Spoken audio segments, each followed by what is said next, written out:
Hello YouTube, it is Championdjk coming at you again with another Diecast video, and today we are going to take a look at a Greenlight series. I don't do this too often, but every once in a while there's a Greenlight series that I really like, and I end up picking up the entire thing. I got this from my bros, SC Diecast, so you can check them out. I use them actually for most of my Greenlight. I get from these guys right here. So always appreciate trying to give them some business. They are semi-local to me. They're a small die-cast hobby dealer and very cool people. So anywho, yeah. So I got this set from them, and you know, I wasn't sure if I was going to get the whole thing, and I saw it in person. I'm like, you know what? I'm going to get the whole thing. So we've got all 6 cars here. We are going to take a look at them in no particular order. I guess we're going to start with the 71 Plymouth Cuda since I got it here. Kind of going to set these other ones aside. They keep falling on me. So we'll take a quick look around the card. So this is the Pikes Peak International Hill Climb Gran Turismo, the Broadmoor, Race to the Clouds Series 1. I was kind of stoked when I saw that this series was coming out because I do like cars that are dressed in some sort of like race type livery. I always think that that's cool, and the back is accurate here. These are vehicles that actually were involved in Pikes Peak races, or Pikes Peak hill climbs, and you've got the number of the car, and it looks like you've got driver names for the majority of them, anywho. So the Race to the Clouds, Invitational Automobile Hill Climb to the summit of Pikes Peak.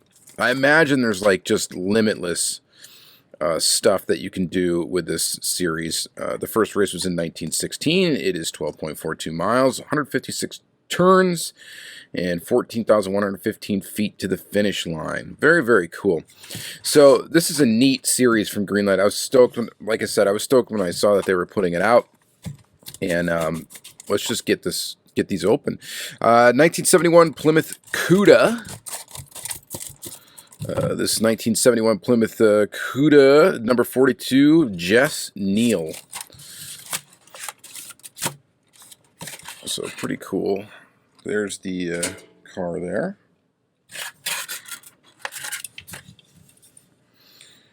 So this casting from Greenlight's been around for quite a while, I believe. You can always check copyright dates on the base. That's going to give you an idea of when the tooling debuted. We got a 2006 here, so yeah, very early tooling. Another thing with Greenlight is they are sequentially tooling numbered, so this is tooling number 16A.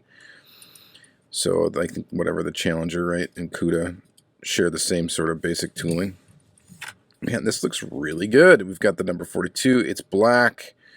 It looks like it's got the driver name, Jess Neal. There's some scratches and stuff on the top here. It's not perfect. The top is plastic because there is a convertible version of this. I believe the hood opens on this tooling. I thought it did. And it does. Ooh, there we go. I know. I keep prying there with the guitar pick, all that stuff. It seems like banging it on my finger is still the best way to get these things open without damaging any paint or anything. Very cool. I like the wheels on it. Wheels look good. Details overall look pretty darn good. Lots of little like writing and stuff in there. See if we can get that close. Really cool. And this one rolls pretty good. No quality issues that I can tell, except for like the little scratchiness on the top there on the plastic roof. That's a solid little Greenlight. Liking that one. Alright. Pop that back in there for now. And then let's see next. One of my favorite castings from Greenlight, the Pontiac Firebird Trans Am. This is the 1980 flavor. This has got details from when it was participatory in the event. And what is it? Where's the driver? Oh, it's the 58th annual Pikes Peak Auto Hill Climb official pace car. So this was the official pace car for 1980. It's a nice looking bird. So let's go ahead and cut the packaging open on this one.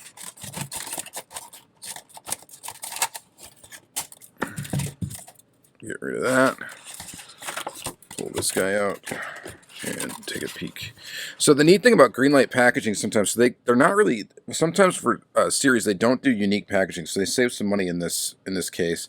The only thing unique is going to be the blister that holds the car and the banner across the blister.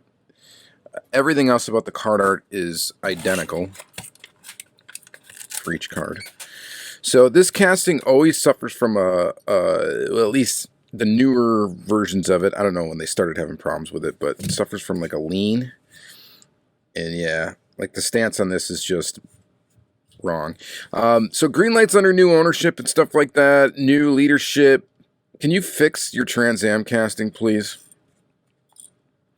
Like, do whatever needs to get done to fix this car. I know you've put a lot of these out, and maybe you're not going to want to put a bunch of effort into it, but there's something wrong with the way this car is put together. It always has a lean to one side, and look at this hood. Look at that hood opening. That's pretty poor, too. So I love this car, and I would really like it to be the quality to be like a step up. That would be nice. Thank you very much, Greenlight. All right. Taking a look at the detail of the graphics and stuff like that. Everything looks fantastic there. We've got a little bit of a white paint deal thing underneath the Pontiac that looks like it's not supposed to be there.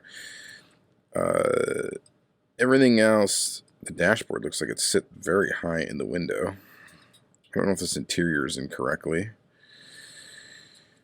Yeah. So, tooling number 45. This tooling's been around for quite a while as well, since 2011. Oh, they are still individually numbering cars. It looks like this is 1416. What did we get on the Cuda? Just curious. Where's the number on this thing? Oh, 2470. So there's that. I mean, it's a cool looking Firebird. I just wish the, you know, they'd fix the stance kind of issue on it. It always seems to have some stance issue, and there's something weird going on in the front too. Yep. So that's a tooling that has problems now and then, but I'm still like this car.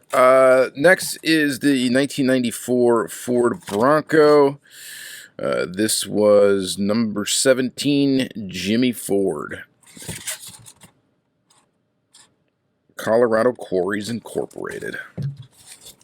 This is pretty cool. I talked about this Bronco casting in one of my weekly episodes and how I was slightly annoyed with it. And the only reason why is I don't like that the back is actually plastic and it's removable. You can see it's held on by a rubber band here.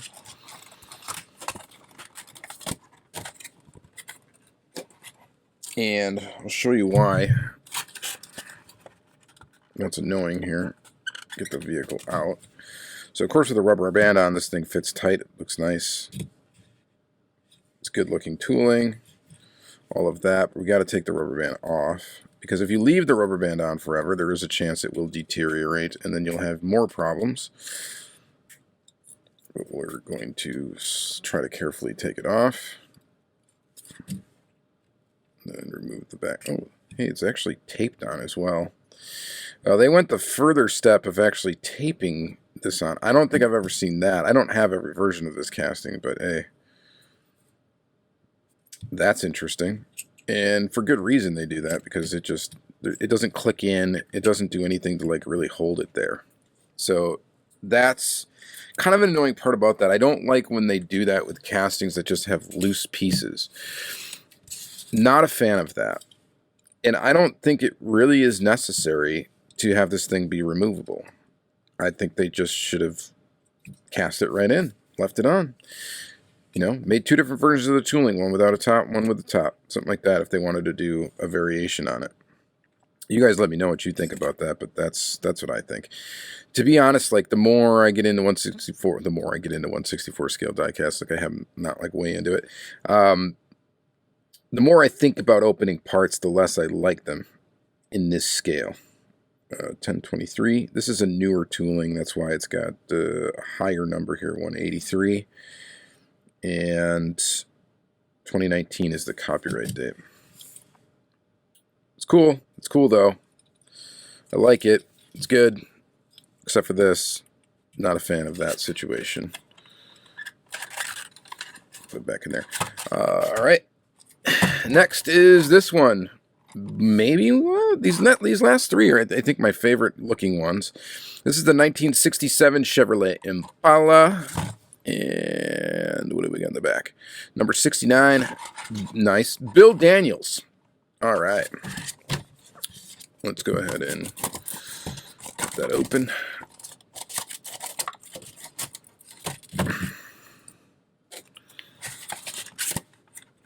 And remove it. This casting's been around for a long time.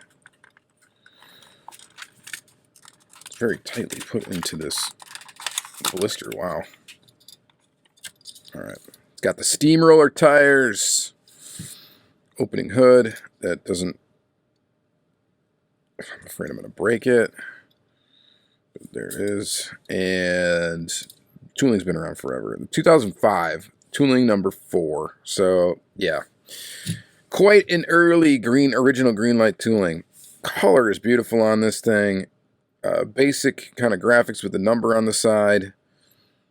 Very, very cool. I wish the one thing they would have included in this set was a picture of the original vehicle that it's supposedly replicating. That would have been a nice touch. And they do not have that on here. Maybe in future releases you could add that to the card art. You won't. But it would be a neat thing to actually be able to see the real vehicle as well. But this is a pretty cool looking Impala. It's a big car. Got the big tires and the steamroller tires. A lot of people aren't a big fan of that. It doesn't bother me too much because, you know, rarely do you look at underneath 1/64 scale cars. But there is that. Pop that in there and move on to the next one. The next one we got is the 1971 AMC Javelin, which looks like it's another official pace car. Yeah, annual Pikes Peak Auto Hill Climb official pace car. So we got 2 official pace cars in this set. This tooling has been around for a while as well, and is a pretty nice one. It got released a few times, and then I think that they stopped using it for like a little bit, and the casting kind of got collectible because some of the older Greenlight of this casting in particular, I think, are still pretty hard to find or kind of valuable.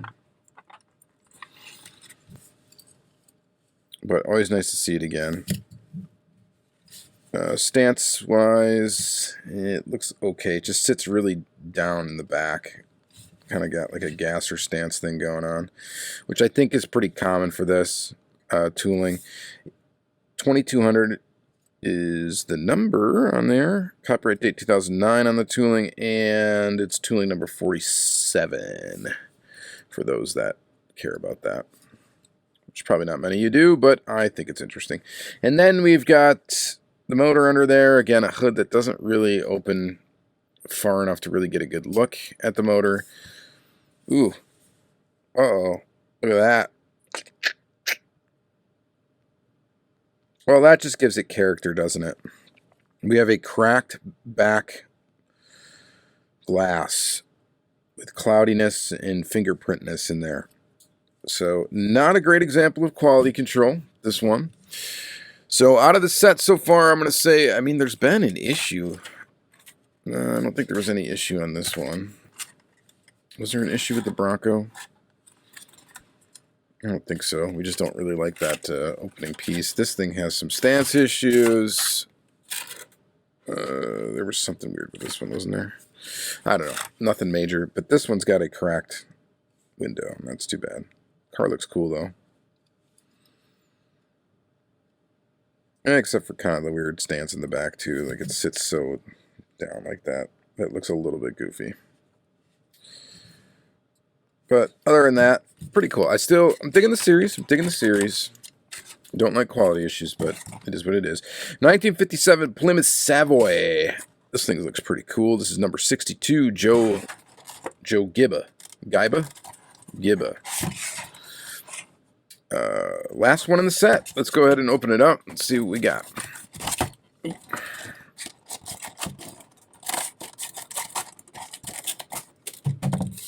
1957 Plymouth Savoy.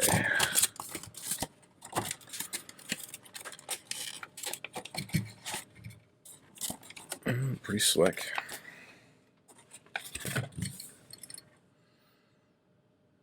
I like this one a lot, actually. This one does not have an opening hood. No issues with that. So we've had two with no opening hoods, one being the Bronco and the other one being this Plymouth Savoy. This is tooling number 150. 908 is the number on the base here. And the tooling copyright date is 2018. So it's a newer Greenlight tooling. It's got a plastic piece up here for the bumper, plastic piece back here for the bumper, which thankfully they are secured on. I don't see any crazy quality flaws with this one, which is good. Rolls all right. Greenlight never rolls like fantastically well, and that's okay though, because I'm not racing these things down a track, right? Or up a hill, or down a hill, or whatever. June 29th to September 7th. What year? It doesn't tell you what year that these things actually raced. Thoroughbred Thrills. This might actually be my favorite one in the set, and that's not what I was anticipating. As far as like from the ones that feel like a nice, pretty... Oh, this had scratches on the roof. That was the issue. It's really not bad though. So these two actually were my two favorite. These kind of feel like little premium die-cast pieces. The other ones are okay, but the stanch issues just really detract from the Firebird for me, and that's unfortunate. Same thing kind of with this. The way this thing sits just doesn't look quite right. These two are really good. So if you're going to get a couple from the set, these are probably the two that I would recommend, or definitely the two that I would recommend in the set. But overall, I like the idea. I like the idea of the set. I think it's pretty cool. What do you guys think in the comments below? Let me know. Did you cop any of these? Did you not? If you do need any, like I said, you could hit up SC Diecast. I don't know if they have any of these sets left. I kind of delayed putting out this video, but if they do, you should check them out because, you know, they're pretty easy to shop with. So, yeah. I don't know. Let me know what you guys think about it. All right. Thank you very much. You have a good day.